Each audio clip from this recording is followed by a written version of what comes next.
Madame le ministre, Marie-Georges Buffet, vous avez à nouveau la parole.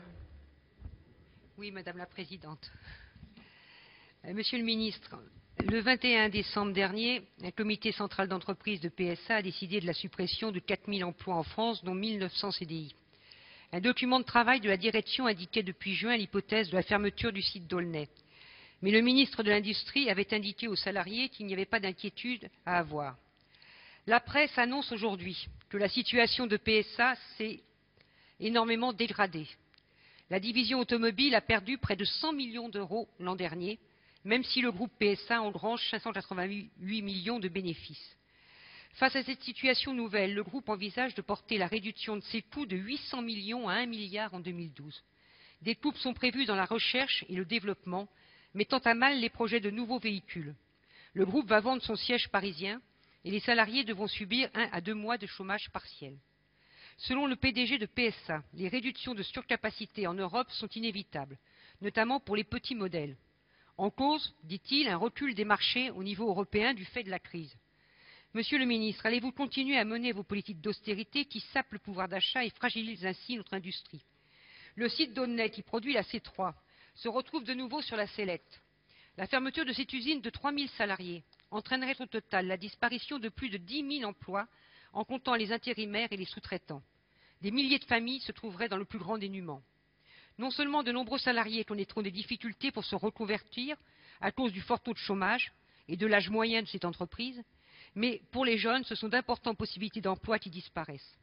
Monsieur le Premier ministre, cette situation exige 2 choses. Renforcer en urgence les droits des chômeurs pour créer une véritable sécurité d'emploi et de formation, mettre en place au plus vite une véritable politique industrielle en réorientant les richesses produites des dividendes vers l'emploi et les salaires. Merci, Monsieur le ministre. Vous avez la parole pour répondre à Madame Buffet, s'il vous plaît. Merci Madame la Présidente. Madame le ministre, sur ce sujet, différentes explications ont déjà été données. Je crois qu'il ne sert à rien, ce n'était pas le ton de votre intervention, de vouloir être alarmiste, de vouloir faire peur, comme certains élus ont cherché à le faire par le passé. Est-ce que c'est l'intérêt de PSA de trouver un digne successeur à la C3? Vous savez bien que oui. Et vous savez aussi que PSA a une tradition, plus ancrée d'ailleurs que d'autres constructeurs, qui est d'avoir aujourd'hui quasiment les 2/3 des emplois qui sont des emplois en France. Des garanties ont été données par M. Varin à différentes reprises. Et vous l'avez dit tout à l'heure, et je vous remercie de me tendre cette perche, vous venez de faire l'illustration de 2 choses. Politique d'austérité, je ne suis pas le bon client pour être taxé de cela. Moi qui crois en permanence que même si nous devons désendetter notre pays, il faut absolument préserver plus que tout la croissance, la compétitivité et l'emploi.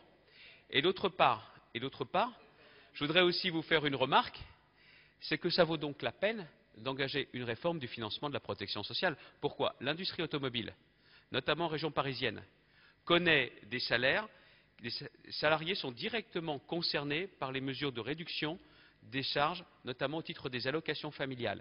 Et quand vous avez une réduction de ces charges, c'est ce qui vous permet aussi de baisser le coût de production de ce type de voiture, parce que comme il s'agit de véhicules de petite taille, vous avez un impact plus fort sur une C3 que vous n'en avez sur une C6 ou sur une C8.